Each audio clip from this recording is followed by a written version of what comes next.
Hey everyone, welcome back to my channel.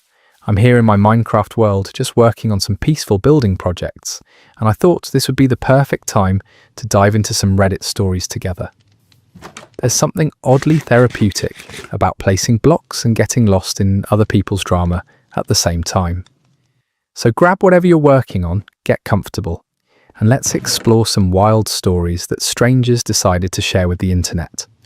I've got a collection of relationship drama, workplace chaos, and family dysfunction that'll make you feel better about your own life.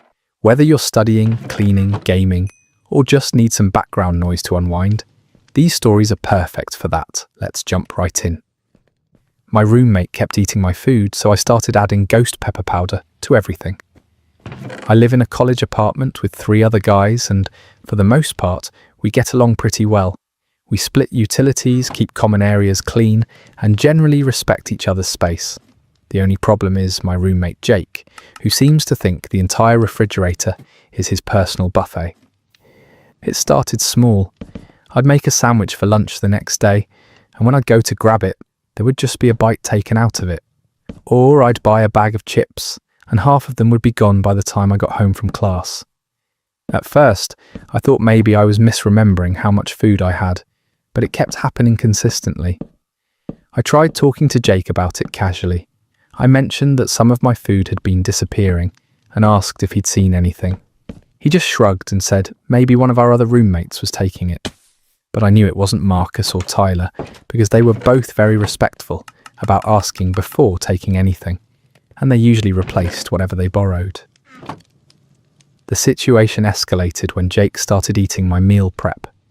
I spend every Sunday preparing healthy meals for the week because I'm trying to eat better and save money. These aren't just random snacks. They're complete meals that I've planned, shopped for, and cooked. Jake would eat entire containers of my food and then act like nothing happened. I started labeling everything with my name, thinking maybe he was just confused about what belonged to whom. That didn't work. I tried moving my food to different parts of the fridge, hoping he'd get the hint. Nothing. I even bought a mini fridge for my room, but I couldn't fit everything in there, and I shouldn't have to hide my food in my bedroom, like some kind of prisoner. The final straw came when I made a special dinner for my girlfriend's birthday. I'd spent 2 hours making homemade lasagna, her favourite dessert, and a nice salad. I put everything in the fridge before going to pick her up from work. When we got back, more than half the lasagna was gone, and there was a dirty plate in the sink. Jake was in his room playing video games, like nothing had happened. I confronted him directly this time. I knocked on his door and asked if he'd eaten my food. He claimed he'd just had a small taste to see what it was, and it was so good he couldn't stop eating it. He said he was sorry and would replace it, but he never did. My girlfriend ended up having to eat cereal for her birthday dinner because there wasn't enough food left, and all the stores were closed. That's when I decided to take matters into my own hands. I went online and ordered some ghost pepper powder. For those who don't know, ghost peppers are extremely hot. We're talking about 1 million Scoville units. They're not just spicy, they're actually painful to eat. I figured if Jake wanted to eat my food without permission, he could deal with the consequences. I started adding small amounts of ghost pepper powder to everything I put in the fridge. Not enough to seriously hurt anyone, but definitely enough to make eating my food an unpleasant experience. I put it in my leftovers, my sandwich meat, my yogurt, even my milk. I made sure to keep some untreated food in my mini fridge so I wouldn't accidentally poison myself. The first incident happened 2 days later. I was in my room doing homework when I heard this horrible screaming from the kitchen. I went out to investigate and found Jake standing at the sink, chugging milk directly from the carton and crying. His face was bright red and he was sweating profusely. He kept asking what was wrong with my food and demanding to know what I'd done to it. I played dumb and said I had no idea what he was talking about. I suggested maybe the food had gone bad or something. Jake was too busy trying to cool his mouth down to argue with me. He spent the next hour drinking milk, eating ice cream, and generally suffering. I felt a little bad watching him in pain, but I also felt satisfied that he was finally experiencing consequences for his actions. You'd think that would be enough to stop him, but Jake is apparently not a fast learner. Over the next week, he got hit with the ghost pepper powder 3 more times. Each time, he'd come running out of his room screaming and asking what was wrong with my food. Each time, I'd act confused and concerned, suggesting maybe he should stop eating other people's food if it kept making him sick. The other roommates caught on pretty quickly. Marcus figured it out after he saw me carefully avoiding certain containers in the fridge while Jake was getting destroyed by seemingly random foods. Tyler just started laughing every time Jake got hit with another spicy surprise. Neither of them said anything to Jake, but they both told me privately that they thought it was hilarious and well-deserved. Jake finally stopped eating my food after the 4th incident. He got into some leftover Chinese food that I'd treated with an extra generous amount of ghost pepper powder. This time, he was in the bathroom for over an hour, and I genuinely started to worry that I'd gone too far. But when he came out, he looked at me and said, "I think your food is making me sick. I'm going to stop eating it." I told him that was probably a good idea. The best part is that Jake never figured out I was doing it intentionally. He genuinely believed that there was something wrong with my food that was making him sick. He started telling people that I must have a really sensitive stomach, or weird dietary restrictions because my food was inedible. I never corrected him. Our living situation improved dramatically after that. Jake started buying his own groceries and actually cooking for himself instead of mooching off everyone else. He even started being more respectful about other things around the apartment, like cleaning up after himself and not leaving dirty dishes in the sink. I think getting a taste of his own medicine taught him some valuable lessons about respecting other people's property. I kept the ghost pepper powder for a few more weeks, just in case Jake forgot his lesson, but I never had to use it again. Eventually, I threw it away because it was taking up space in my spice cabinet. The whole experience taught me that sometimes you have to fight fire with fire, or in this case, fight theft with ghost peppers. My girlfriend found out about the whole thing months later and thought it was genius. She said Jake had it coming and that I showed remarkable restraint by not doing something worse. She also made me promise never to use ghost pepper powder on her food, even as a joke. I assured her that the treatment was reserved exclusively for food thieves. This is absolutely brilliant, and I'm taking notes for future reference. The fact that Jake never figured out it was intentional makes this even better. 4 separate incidents, and he still thought it was just bad luck with spoiled food. Sometimes the most elegant solutions are the simplest ones. Ghost pepper powder is definitely going on my shopping list, just in case I ever need to teach someone a lesson about respecting boundaries. My co-worker got me fired, so I got her husband fired too. This happened about 8 months ago, and I'm still processing everything that went down. I worked at a mid-sized marketing firm, doing graphic design, and overall, I really loved my job. The pay was decent, the projects were interesting, and most of my co-workers were pretty cool to work with. The only exception was this woman named Patricia, who worked in account management. Patricia and I had worked together for about 2 years, and from day one she seemed to have it out for me. She would constantly undermine my work in meetings, suggest changes that made no sense just to assert her authority, and generally made my life difficult whenever she could. I tried to stay professional and just focus on doing good work, but Patricia seemed determined to make me miserable. The breaking point came during a huge project for one of our biggest clients. I had spent weeks designing a complete rebranding package that everyone seemed to love, including the client. But Patricia decided she wanted to make some last-minute changes that would have completely ruined the cohesive design. When I pushed back and explained why her suggestions wouldn't work, she got furious and accused me of being difficult and not being a team player. Instead of handling it professionally, Patricia went straight to our boss and told him that I was being insubordinate and refusing to take direction. She painted the whole situation like I was some kind of diva who thought I was above feedback. She also threw in some completely fabricated complaints about my work quality and attitude. I tried to defend myself, but Patricia had been there longer and had built up more political capital with management. Long story short, I got fired. They said it was due to performance issues and inability to work collaboratively with the team. I was devastated because I knew none of it was true, but there wasn't much I could do. Patricia had successfully gotten rid of me, and she seemed pretty pleased with herself during my last week there. Here's where things get interesting. During my time at the company, I had gotten to know Patricia's husband, Marcus, through various office events and company parties. He worked in finance at a different firm, and we had actually become friendly outside of work. Patricia had no idea that Marcus and I sometimes grabbed coffee or texted about random stuff. She probably assumed I hated him by association. After I got fired, Marcus reached out to check on me. He said Patricia had been bragging at home about how she'd managed to get rid of the difficult designer who was causing problems for her projects. She was actually proud of what she'd done and saw it as a career victory. Marcus was horrified because he knew I was good at my job and had always been professional with everyone. During our conversation, Marcus mentioned that he was really unhappy at his current job and had been thinking about looking for something new. That's when I remembered that my friend Sarah worked in HR at a competing finance firm that was known for poaching talent from other companies. I put Marcus in touch with Sarah, and within a few weeks, he had landed a much better position with significantly higher pay. But here's the kicker. Marcus's old company had a strict non-compete clause that prevented employees from working for direct competitors for 6 months after leaving.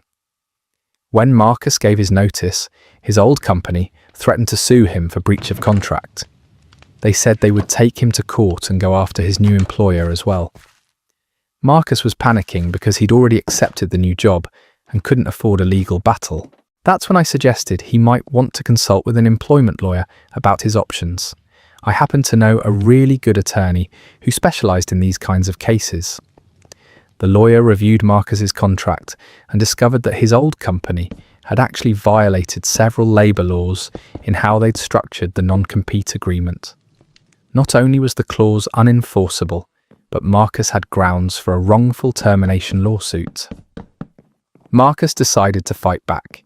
He filed a complaint with the Labour Board and sued his former employer for wrongful termination and attempting to interfere with his new employment. The case dragged on for months, but eventually, Marcus won a significant settlement. His old company got hit with fines and had to change their employment practices. Meanwhile, Patricia had no idea any of this was happening. She was just going about her life, thinking she'd successfully eliminated her workplace nemesis and that everything was perfect. She had no clue that her husband was in the middle of a legal battle with his employer, or that I was the one who had connected him with both his new job and his lawyer. The whole situation came to a head when Patricia's company found out about Marcus's lawsuit. Apparently, some of the evidence in the case included emails and documents that Patricia had access to through her husband. The company's legal team was concerned about potential conflicts of interest and security breaches. They started investigating whether Patricia had been sharing confidential information with Marcus or whether there were other ethical violations. Patricia ended up getting fired for security violations and breach of confidentiality. Ironically, the same woman who had gotten me fired for made-up performance issues lost her own job due to actual misconduct. She tried to fight it, but the company had documentation of her accessing files she shouldn't have and sharing sensitive information with her husband. The best part was that Patricia never figured out I was behind any of it. She thought Marcus's job change and lawsuit were just coincidences, and she had no idea I was the one who had connected him with the resources he needed to fight back. From her perspective, she just had a run of bad luck, where everything fell apart at once. Marcus and I are still friends, and he's doing great at his new job. He's making almost double what he was before, and he's actually happy going to work every day. He told me recently that getting fired was the best thing that ever happened to him, because it forced him to find something better. He also said he's grateful I was there to help him through the transition. As for Patricia, I heard through the grapevine that she's been struggling to find new work. Apparently, word got around in the industry about why she was fired, and companies are hesitant to hire someone with security violations on their record. She's been unemployed for several months now, which is exactly what she deserves after what she did to me. I eventually found an even better job at a bigger company with better pay and benefits. My new co-workers actually value my input and treat me with respect. Sometimes I think about reaching out to Patricia to let her know that I was behind her husband's career change, but I figure it's better to just let sleeping dogs lie. She got what was coming to her, and I got my revenge without her even knowing it. This is absolutely beautiful revenge served ice cold. The fact that Patricia never realized she was the architect of her own downfall makes it even more satisfying. She was so busy celebrating destroying someone else's career that she didn't notice her own house was on fire. Sometimes karma needs a little help from a well-connected friend with a good lawyer. My mother-in-law tried to ruin my wedding, so I uninvited her the day before. Planning a wedding is stressful enough without having to deal with a mother-in-law who seems determined to sabotage everything. My fiancé David's mom, Helen, has never liked me, and she made that crystal clear from the moment we got engaged. She told David privately that he was making a mistake and that I wasn't good enough for their family. She never said it to my face, but David told me about it because he wanted to be transparent. I tried really hard to win Helen over during our engagement. I included her in wedding planning decisions, asked for her input on things, and generally bent over backwards to make her feel involved. But nothing I did was ever good enough. If I chose flowers she liked, she'd complain about the cost. If I picked a venue she approved of, she'd find something wrong with the catering. It was exhausting trying to please someone who clearly didn't want to be pleased. The real problem started about 3 months before the wedding. Helen began making increasingly unreasonable demands about the guest list, the menu, and even what I should wear. She insisted that her side of the family needed more seats, even though we'd already finalized the headcount with the venue. She wanted me to change the entire menu because her sister was on some weird diet that nobody else had heard of. She even suggested I should wear a different dress because the one I'd chosen was too attention-seeking. David tried to manage his mother, but Helen was relentless. She would call him multiple times a day with new complaints or demands. She started going behind our backs to make changes without telling us. She called the florist and tried to change our flower order. She contacted the DJ and requested different music. She even called the venue and attempted to modify our seating arrangements. We only found out about most of this because the vendors were confused and called us for confirmation. 2 weeks before the wedding, Helen crossed a line that I couldn't forgive. She called my maid of honor Jessica and told her that I was having second thoughts about marrying David. She said I'd been crying and expressing doubts about the relationship, and that maybe Jessica should talk me out of going through with the wedding. This was completely false. I was stressed about wedding planning, but I'd never had any doubts about marrying David. Jessica was confused and concerned, so she called me immediately to check on me. When I told her that none of it was true, she was shocked. She said Helen had been very convincing and had even provided specific details about conversations that never happened.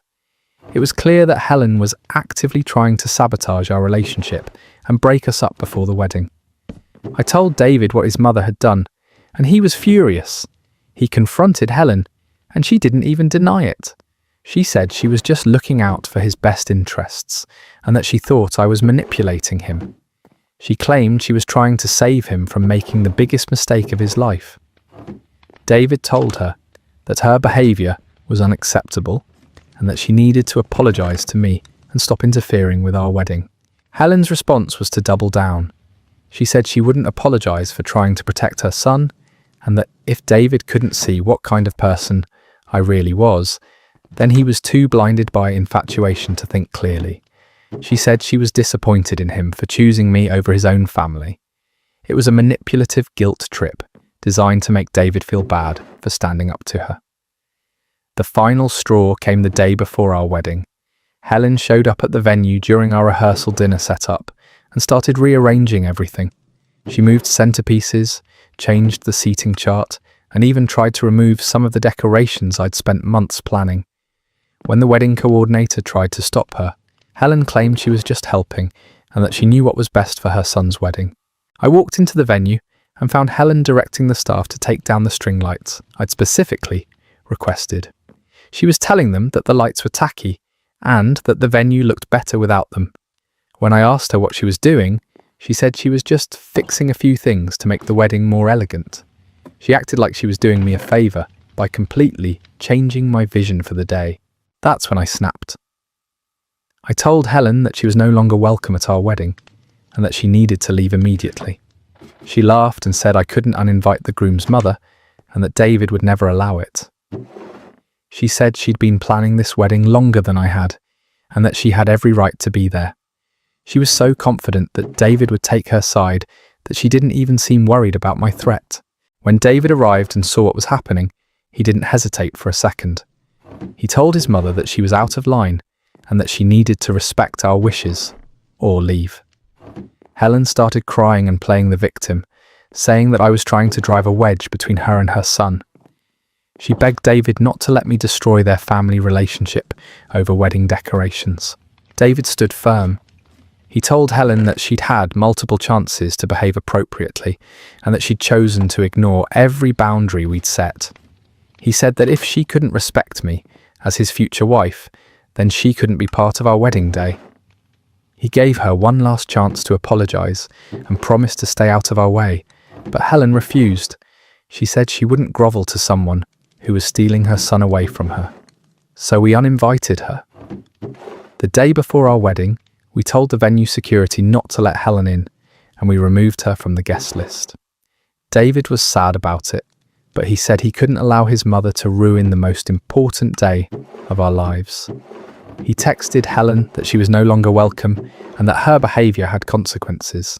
Helen showed up at the venue anyway on our wedding day.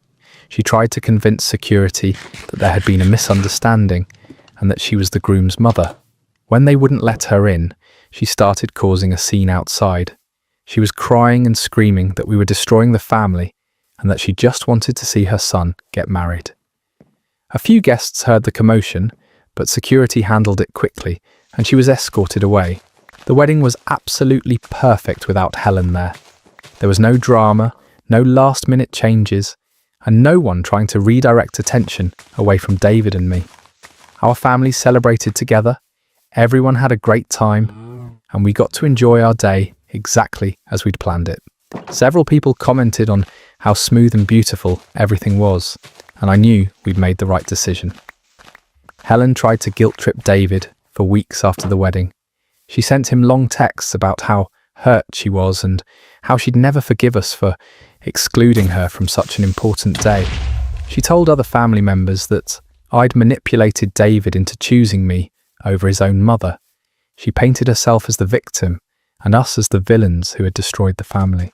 But David didn't waver. He told Helen that she'd made her choices and that the consequences were her own fault. He said that if she wanted to have a relationship with us going forward, she needed to accept me as his wife and treat me with respect. He wasn't going to tolerate her behaviour anymore, and he wasn't going to let her guilt him into feeling bad about protecting our marriage. It's been over a year now, and Helen still hasn't apologised. She's missed family gatherings, holidays, and other important events because she refuses to be in the same room as me. She's basically cut herself off from her son, rather than admit she was wrong. David is sad about losing his relationship with his mother, but he says he doesn't regret standing up for me and our marriage. Sometimes I wonder if we were too harsh by uninviting her the day before the wedding. But then I remember how she tried to sabotage our relationship and ruin our special day, and I know we made the right choice. She had countless opportunities to change her behaviour and chose not to. Some people don't learn unless they face real consequences, and Helen needed to learn that her actions had limits. Helen made her bed, and now she has to lie in it. You can't spend months actively trying to sabotage someone's wedding and then act shocked when you get uninvited. The fact that she showed up anyway and caused a scene just proves that David and the poster made the right call. Some people will never learn to respect boundaries until they face real consequences. My best friend slept with my boyfriend, so I told her fiancé at their engagement party. I've been best friends with Lisa since we were 14 years old. We went through high school together, were college roommates, and have been there for each other through everything. She was the maid of honor at my first wedding, and I was supposed to be hers. We were the kind of friends who talked every day and knew everything about each other's lives. Or at least, I thought we did. I started dating my boyfriend Mark about 8 months ago. He was charming, funny, and seemed genuinely interested in building something serious with me. Lisa met him early on and seemed to approve, which mattered to me because her opinion had always been important. She would hang out with us sometimes, and the three of us got along really well. I was happy that my best friend and my boyfriend liked each other. Lisa got engaged to her longtime boyfriend Ryan about 4 months ago. They'd been together for 3 years, and everyone knew they were perfect for each other. Ryan is steady, reliable, and completely devoted to Lisa. He proposed during a romantic weekend getaway, and Lisa called me crying happy tears to tell me the news. I was so excited for them, and immediately started helping her plan the engagement party. The first sign that something was off came about 6 weeks ago. Lisa started acting weird around Mark and me. She would make excuses not to hang out when he was around, and she seemed uncomfortable whenever we were all together. I thought maybe she was just stressed about wedding planning or work, so I didn't think too much about it. But looking back, I should have paid more attention to the signs. Then I started noticing that Mark was being secretive with his phone. He would turn it face down when I was around, and he'd step away to take calls that he said were work-related. He also started working late more often and seemed distracted when we were together. I chalked it up to a busy period at his job, but something in my gut told me that wasn't the whole story. The truth came out in the most devastating way possible. I decided to surprise Mark at his apartment one evening with dinner from his favourite restaurant. I had a key, so I let myself in and heard voices coming from the bedroom. I figured maybe he was on a work call, so I started setting up the food in the kitchen. But then I heard a woman's laugh that I recognised immediately. It was Lisa. I crept closer to the bedroom and heard them talking in low voices. Then I heard sounds that made it clear they weren't just having a friendly conversation. I stood there in shock for what felt like forever, trying to process what was happening. My best friend and my boyfriend were having an affair, and they were doing it in his apartment while I was bringing him dinner. I could have confronted them right then, but I was too stunned to move. Instead, I quietly left the apartment and sat in my car for an hour, crying and trying to figure out what to do. I felt like my entire world had been turned upside down. The two people I trusted most had been lying to me and betraying me behind my back. I decided not to confront them immediately. I wanted to think about how to handle the situation, and I also wanted to see if they would come clean on their own. So I pretended like nothing had happened and waited to see what they would do. Both of them acted completely normal around me, which somehow made the betrayal even worse. Over the next few days, I did some investigating. I checked Mark's social media and found messages between him and Lisa that made it clear their affair had been going on for at least a month. They were talking about meeting up, making plans behind my back, and even discussing their feelings for each other. It wasn't just a one-time mistake, it was a full-blown relationship. Lisa's engagement party was scheduled for the following weekend. I had already RSVP'd and was supposed to give a speech as her maid of honor. I spent the entire week debating whether I should go or just cut ties with both of them completely, but then I realized that Ryan deserved to know what kind of person he was about to marry. He was a good guy who was being deceived, just like I was. I decided to go to the engagement party and tell Ryan the truth. I figured he had a right to know before he legally committed to Lisa. I also thought that maybe if I exposed them publicly, it would finally force them to face consequences for their actions. They had been sneaking around and lying to everyone, and it was time for the truth to come out. The engagement party was at a nice restaurant with about 50 guests. Lisa looked beautiful and happy, and Ryan was beaming with pride as he introduced her to people. I felt sick watching them celebrate their love, while knowing that Lisa was cheating on him with my boyfriend. I almost lost my nerve several times, but I knew I had to go through with it. I waited until after dinner, when Ryan was making his speech about how much he loved Lisa and how excited he was to spend his life with her. When he finished, I stood up and asked if I could say a few words as Lisa's best friend. Everyone was expecting a heartfelt speech about our friendship and how happy I was for her. Instead, I told them about the affair. I kept it simple and factual. I said that I'd discovered Lisa was having an affair with my boyfriend Mark, and that I felt Ryan deserved to know before he married her. I explained that I'd found them together and seen their messages, so there was no doubt about what was happening. I said I was sorry to ruin their party, but that I couldn't stand by and watch Ryan marry someone who was cheating on him. The room went completely silent. Lisa turned white and started stammering that it wasn't true. Ryan looked confused and hurt, like he couldn't process what I'd just said. Several guests started whispering to each other, and I could see people pulling out their phones to record what was happening. I knew I'd just created a huge mess, but I didn't regret it. Lisa finally admitted that she'd made a mistake, but said it was over, and that she loved Ryan. She begged him to forgive her, and said that one mistake shouldn't ruin their entire relationship. But Ryan was devastated. He said he couldn't marry someone who would lie to him and cheat on him, especially with her best friend's boyfriend. He took off his ring and left the party without another word. The aftermath was brutal. Lisa was furious with me for humiliating her in front of everyone. She said I'd ruined her life over a mistake, and that I should have talked to her privately instead of destroying her engagement. She claimed that she was going to end things with Mark anyway, and that I'd overreacted. She said our friendship was over, and that she never wanted to see me again. Mark tried to call me that night, but I didn't answer. He sent a bunch of texts saying that he was sorry and that it didn't mean anything. He said he loved me and wanted to work things out. But I was done with both of them. I blocked his number and made it clear that our relationship was over. I wasn't going to give him a chance to manipulate me or make excuses for what he'd done. Ryan reached out to me a few days later to thank me for telling him the truth. He said he was grateful that I'd saved him from marrying someone who would cheat on him. He also said he was sorry that I'd been hurt by Lisa's betrayal and that he hoped I was okay. It meant a lot to hear from him and to know that he didn't blame me for what happened. Lisa and Mark's relationship didn't last long after that. Without the secrecy and excitement of sneaking around, they realised they didn't actually have much in common. They broke up about a month later, and Lisa tried to get back together with Ryan, but he'd already moved on and wasn't interested in giving her another chance. She ended up losing both her fiancé and her affair partner because of her choices. I still think I did the right thing by telling Ryan the truth.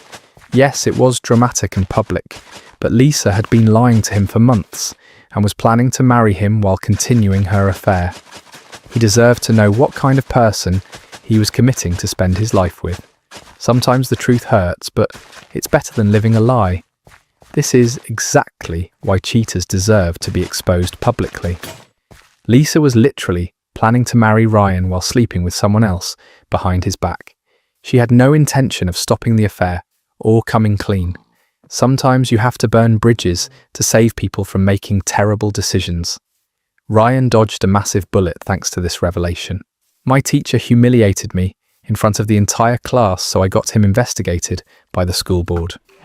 I was a senior in high school, taking AP Biology with Mr. Henderson, who had a reputation for being tough but fair. I'd always been a good student, maintained a 3.8 GPA, and never caused trouble in class. But for some reason, Mr. Henderson seemed to have it out for me from the very beginning of the semester. It started with small things. He would call on me when he knew I wasn't paying attention, make sarcastic comments about my answers, and generally seemed to enjoy making me uncomfortable. I tried to brush it off and just focus on doing well in the class, but his behaviour toward me kept escalating throughout the year. The breaking point came during a particularly important lab presentation. We'd been working on a genetics project for weeks, and I'd put together what I thought was a really solid presentation with detailed research and clear explanations. I was nervous but prepared, and I felt confident about my work. When it was my turn to present, I got up in front of the class and started explaining my project. Everything was going fine until I made a small mistake in explaining one of the genetic concepts. Instead of politely correcting me or asking a clarifying question, Mr. Henderson completely lost it. He interrupted me mid-sentence and said, "This is exactly the kind of lazy thinking I've come to expect from you, Sarah. You clearly didn't understand the assignment, and you're wasting everyone's time with this nonsense." The entire class went silent, and I felt my face turn bright red with embarrassment. But he wasn't done. He continued, "Maybe if you spent less time socializing and more time actually studying, you'd be able to grasp these basic concepts. This is supposed to be an advanced class, not remedial biology." I was mortified and could feel tears starting to form in my eyes. Then he said something that crossed every line imaginable. He looked at me with this cruel smile and said, "You know what, Sarah? I think you should consider whether college is really the right path for you. Some people just aren't cut out for academic success, and there's no shame in accepting your limitations." The class was dead silent. A few of my classmates looked genuinely shocked by what he'd said. I somehow managed to finish my presentation, but I was shaking and could barely get the words out. When I sat down, my friend Jessica whispered that she couldn't believe a teacher would say something like that. I went home that day and cried for hours. My parents could tell something was wrong, and when I told them what happened, they were furious. My mum immediately wanted to call the school, but I begged her not to. I was embarrassed and didn't want to make things worse with Mr. Henderson. I thought if I just kept my head down and got through the rest of the semester, everything would be fine. But things didn't get better. Mr. Henderson continued to single me out in class, grade my work more harshly than other students, and make comments designed to undermine my confidence. I started dreading going to biology class and even considered dropping the course, but I needed the AP credit for college applications. That's when I decided to start documenting everything. I began writing down every inappropriate comment, every instance of unfair treatment, and every time he singled me out for public humiliation. I also started recording our class sessions on my phone, being careful to keep it hidden so he wouldn't notice. Over the next few weeks, I collected a substantial amount of evidence. I had recordings of him making personal attacks on my intelligence, showing clear favoritism towards certain students, and even using inappropriate language in class. I also documented several instances where he graded my work unfairly compared to other students who had submitted similar quality work. The final straw came when Mr. Henderson returned our midterm exams. I had studied for weeks and felt confident about my performance, but when I got my test back, I had received a D-. I was devastated because I knew I had answered most of the questions correctly. When I looked at my friend's test, who had gotten an A, I realised that several of my answers were identical to hers, but had been marked wrong. I approached Mr. Henderson after class to ask about the discrepancy in grading. He barely looked at my test and said, "Your answers show a fundamental misunderstanding of the material. Just because you can memorize facts doesn't mean you understand the concepts." When I pointed out specific examples where my answers were correct but marked wrong, he became defensive and told me to stop questioning his expertise. That night, I decided I'd had enough. I organized all my documentation, compiled the recordings, and wrote a detailed letter explaining everything that had happened. I included specific dates, direct quotes, and examples of discriminatory grading practices. Then I sent everything to the principal, the school board, and the district superintendent. The response was swift and thorough. Within 2 days, I was called into the principal's office, along with my parents. The principal, Mrs. Rodriguez, said they were taking my complaint very seriously and would be conducting a full investigation. She assured me that I wouldn't face any retaliation and that they would handle the situation appropriately. The investigation lasted about 2 weeks. During that time, Mr. Henderson was placed on administrative leave while they interviewed other students, reviewed his grading practices, and examined all the evidence I had provided. Several of my classmates came forward with their own stories about his inappropriate behaviour and unfair treatment of students.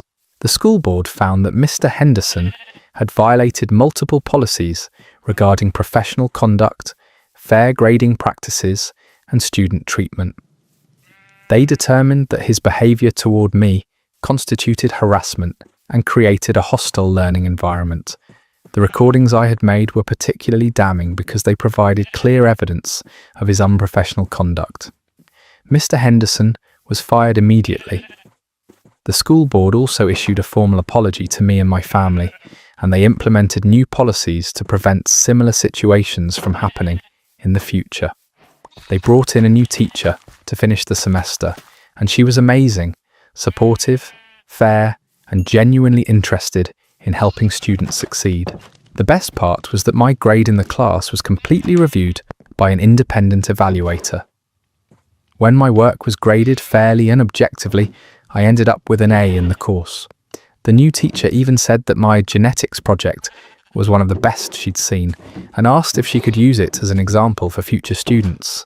Word spread quickly through the school about what had happened. Some students said they were glad someone had finally stood up to Mr. Henderson because they'd witnessed his inappropriate behaviour toward other students over the years. Apparently, I wasn't the only one who had been subjected to his cruel treatment, but I was the first one to formally document it and report it.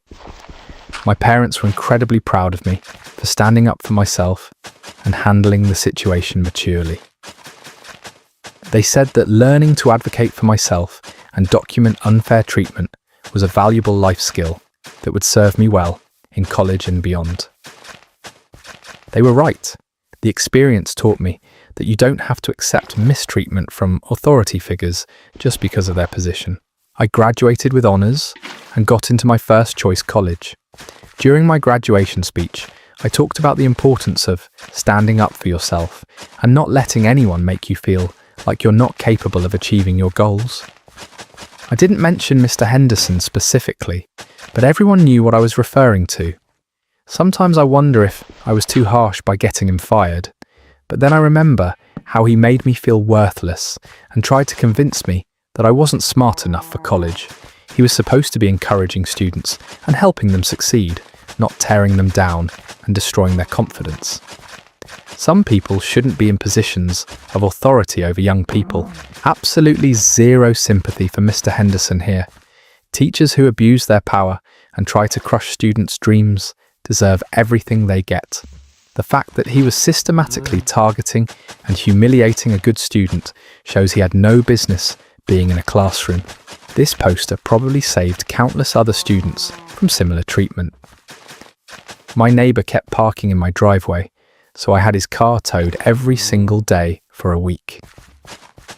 I live in a suburban neighbourhood where parking can be tight, especially during the winter months when everyone has to park on the street instead of in their driveways due to snow removal.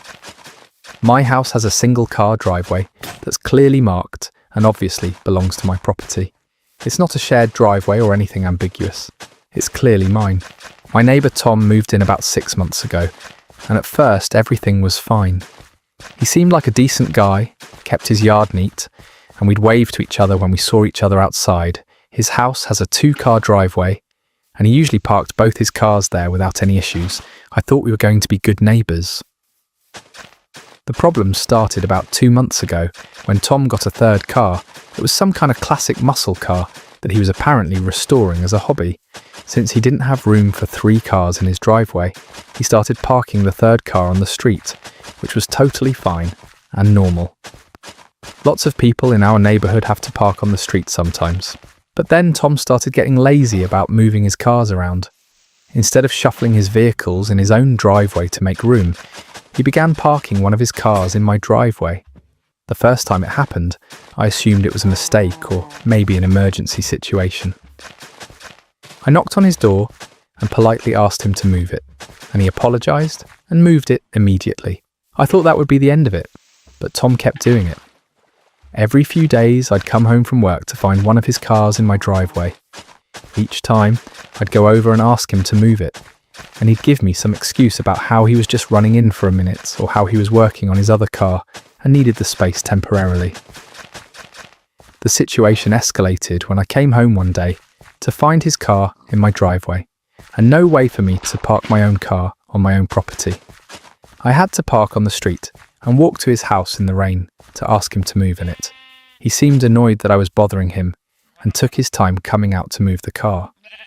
I decided to have a more serious conversation with Tom about the parking situation. I explained that I needed access to my own driveway and that he couldn't just park there whenever it was convenient for him. He said he understood and promised it wouldn't happen again. I thought we'd resolved the issue, but Tom didn't stop. If anything, he got worse. He started parking in my driveway more frequently, and when I'd ask him to move his car, he'd act like I was being unreasonable.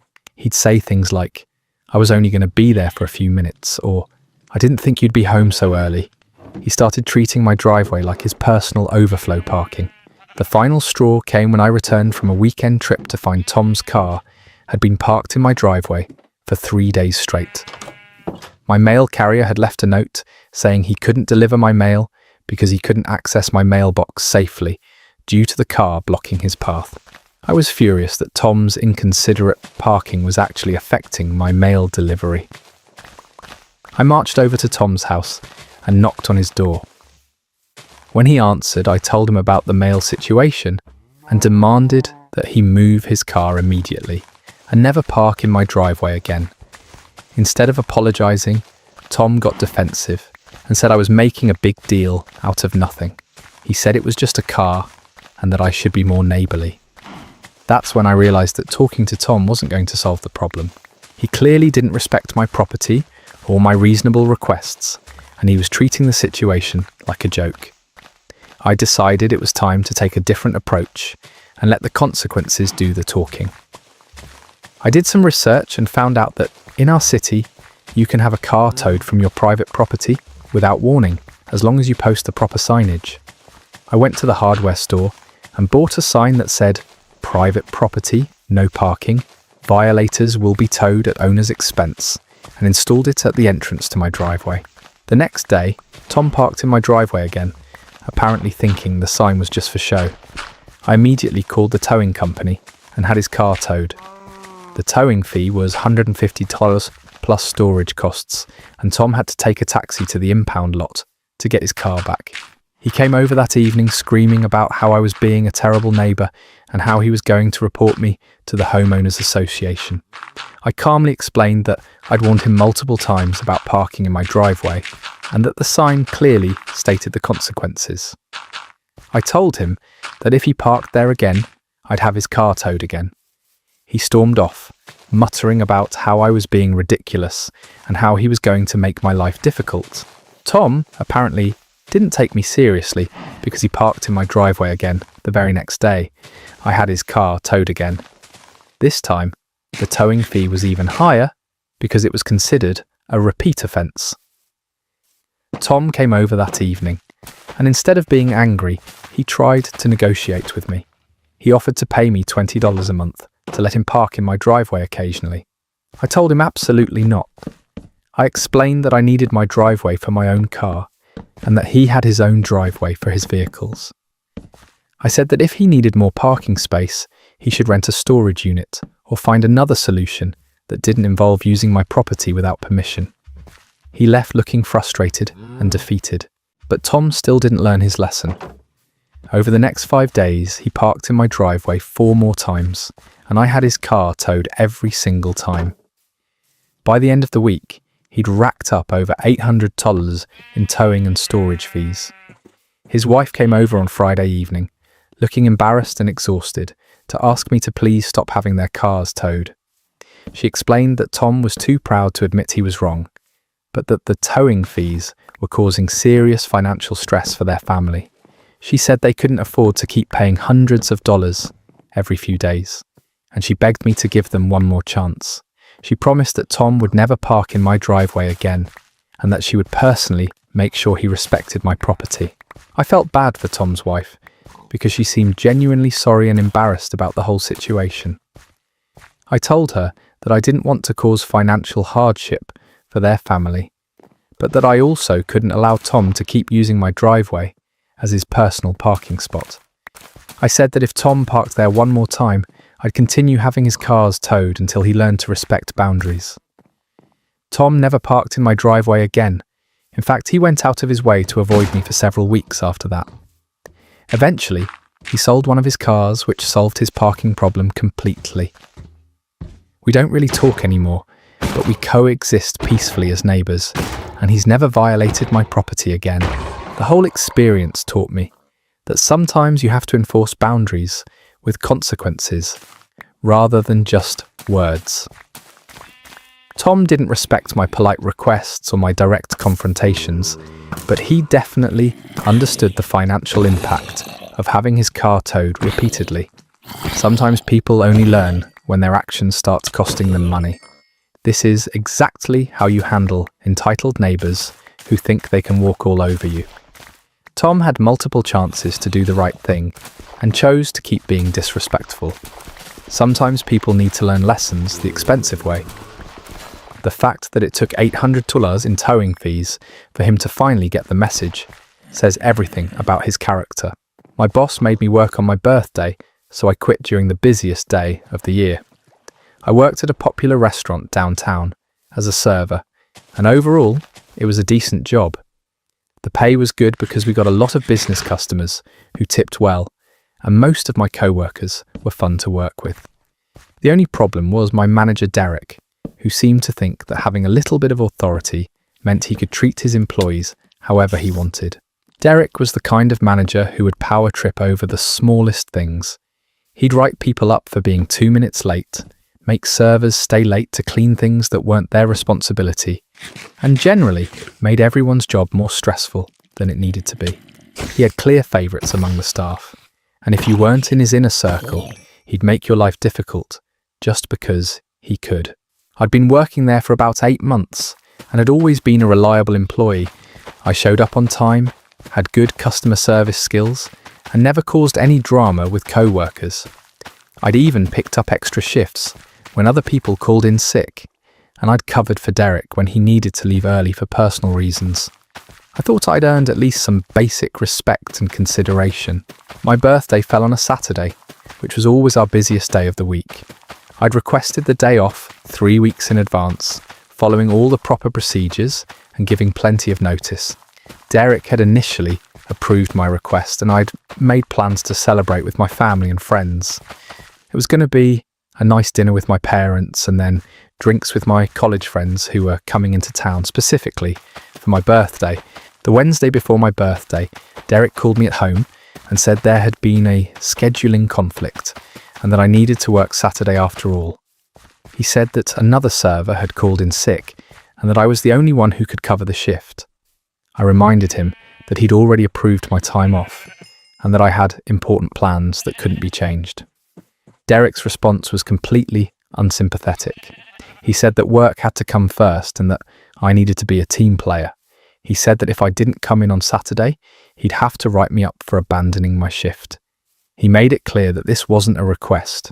It was a demand, and he expected me to cancel my personal plans to accommodate his poor planning. I tried to reason with Derek and explain that this was my birthday and that my family had already made reservations and my friends had travelled to see me. I offered to work a double shift on Friday or Sunday to make up for it, but he refused. He said that Saturday was the day he needed me, and that was final. He told me that if I couldn't handle the responsibilities of the job, maybe I should find work somewhere else. I was furious, but also scared about losing my job. I needed the income, and I didn't want to get fired over one day. So I reluctantly agreed to work on my birthday, even though it meant disappointing my family and friends. I called my parents and explained the situation, and they were understanding but clearly disappointed that we'd have to cancel our dinner plans. My friends were less understanding. They'd driven from out of town specifically for my birthday celebration, and now I was bailing on them at the last minute because of work. A couple of them were pretty annoyed and said that I should have just called in sick instead of letting my boss walk all over me. They weren't wrong, but I was trying to be responsible and keep my job. Saturday arrived, and I showed up to work feeling bitter and resentful. It was supposed to be my special day, and instead, I was serving tables and dealing with difficult customers while my friends celebrated without me. Derek didn't even acknowledge that it was my birthday or thank me for changing my plans. He just acted like it was normal for him to demand that I cancel my personal life for work. The restaurant was absolutely slammed that day. We had a private party of 50 people, several large business groups, and the usual busy Saturday crowd. I was running around non-stop, taking orders, delivering food, and trying to keep up with the chaos. Derek was nowhere to be seen for most of the day, probably hiding in his office while his staff dealt with the rush. Around 3 p.m, during the peak of the lunch rush, I was feeling completely overwhelmed and exhausted.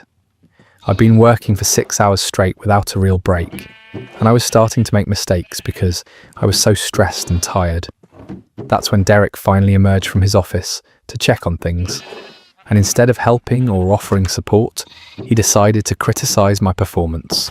He pulled me aside in front of several customers and said that I was moving too slowly and that my tables were complaining about service. He said that if I couldn't handle the pressure, maybe I wasn't cut out for restaurant work.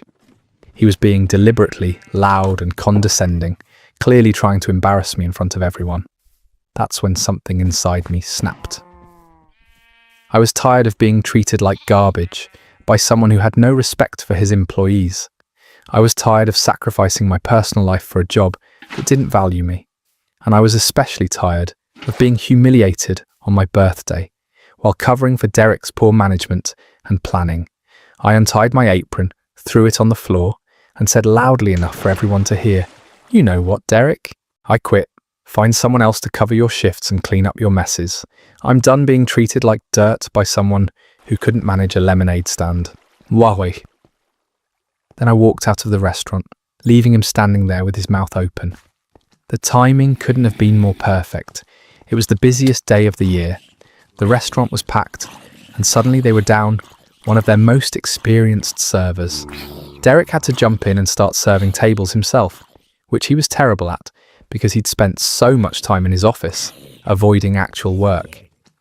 I heard from former co-workers that the service was a complete disaster for the rest of the day. I felt amazing walking out of that place. For the first time in months, I felt like I had control over my own life and wasn't going to let someone treat me poorly just because they had a little bit of authority. I called my friends and told them I was free to celebrate after all, and we ended up having an incredible birthday party that night. The best part was that I found a much better job within 2 weeks. The new restaurant had better management, better hours, and better pay. My new boss actually respects his employees and understands that we have lives outside of work. I've been there for 6 months now, and I've never regretted walking out on Derek for even a second.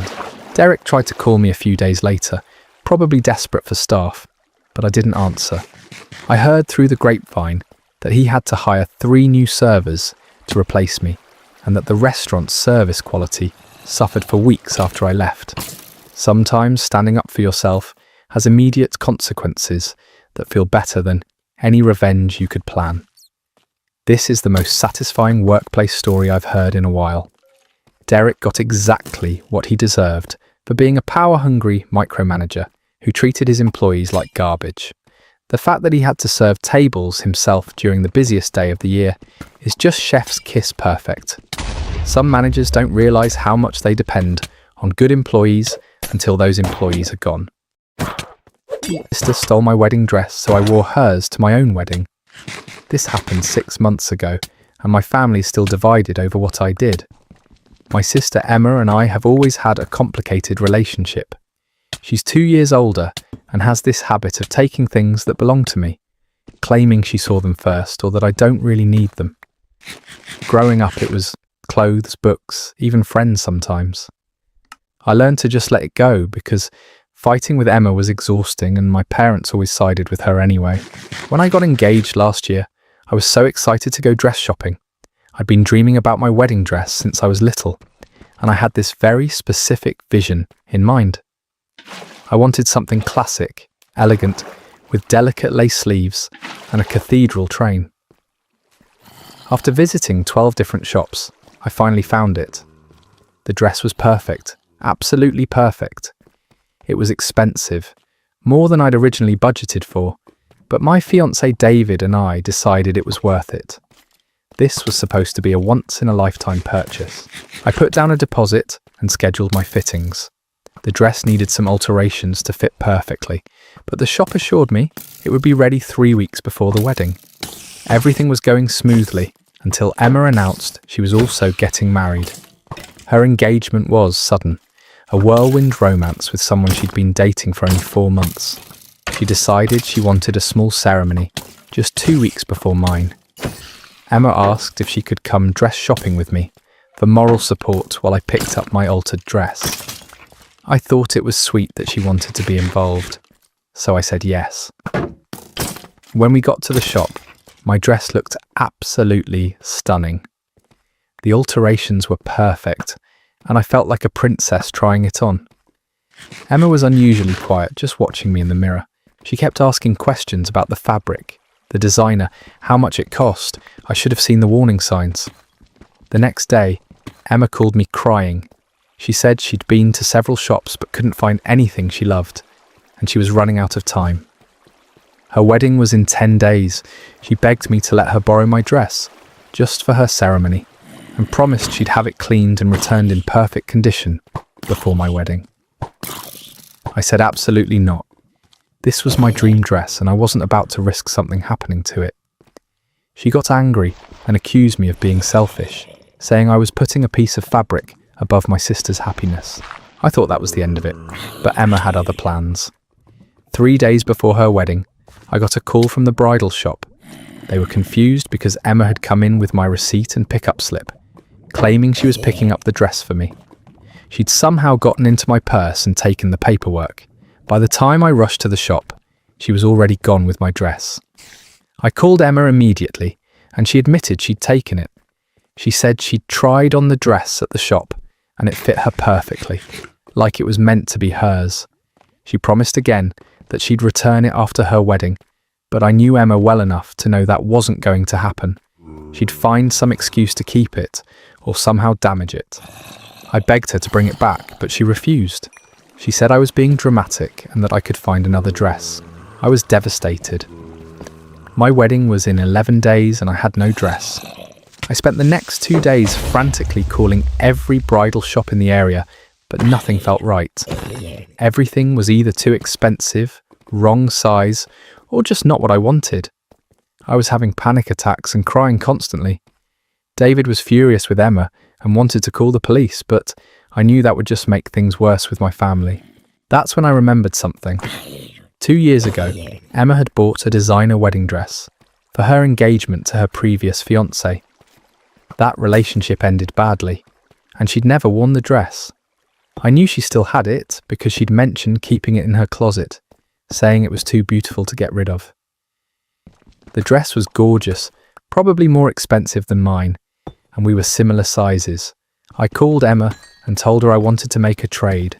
I'd let her keep my dress if she let me wear hers.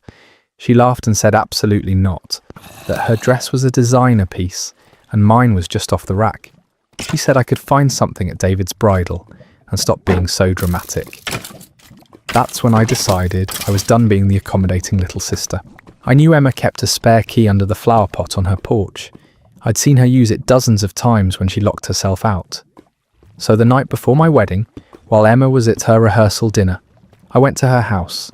I used the key, went straight to her closet and took the dress. I left a note saying that since she'd taken my dress without permission, I was taking hers. Fair is fair. The next morning, Emma called me screaming. She'd found the notes and was threatening to call the police. I told her calmly that if she called the police about her stolen dress, I'd call them about mine. She hung up on me. An hour later, my mum called begging me to return Emma's dress and just find something else to wear. I said no. I'd tried to handle this the right way, but Emma had forced my hand. I wore Emma's dress to my wedding, and it was absolutely beautiful. It fit perfectly and was even more stunning than my original choice. The ceremony was perfect, and everyone complimented how gorgeous the dress was. Several people asked where I'd gotten it, and I told them honestly that it was my sister's designer dress. I didn't lie or try to hide anything. Emma showed up to my wedding wearing my dress. She looked beautiful, but she was clearly furious. She spent the entire reception telling anyone who would listen that I'd stolen her dress. Most people just looked confused because she was literally wearing my dress while complaining about theft. My mum tried to get me to apologise, but I refused. I told her that Emma had started this whole mess, and I'd simply finished it. The fallout has been intense. Half my family thinks I was justified, and half thinks I went too far. Emma and I haven't spoken since the wedding. She's been posting on social media about betrayal and toxic family members, clearly referencing me. Some of our mutual friends have taken sides. My parents are trying to stay neutral, but keep hinting that I should be the bigger person and apologise. I don't regret what I did. Emma had been taking my things my entire life, and I was tired of it. She stole my wedding dress 2 weeks before my wedding, leaving me scrambling to find something else. She showed no remorse and actually seemed to enjoy watching me panic. I gave her multiple chances to do the right thing, and she refused, so I took matters into my own hands. David completely supports what I did.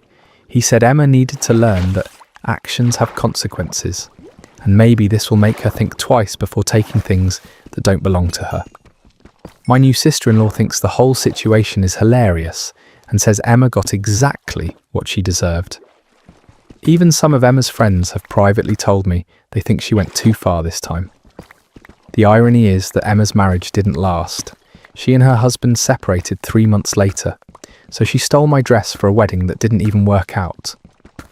Meanwhile, David and I are happily married and have beautiful photos of our perfect day. Emma can keep my original dress for all I care.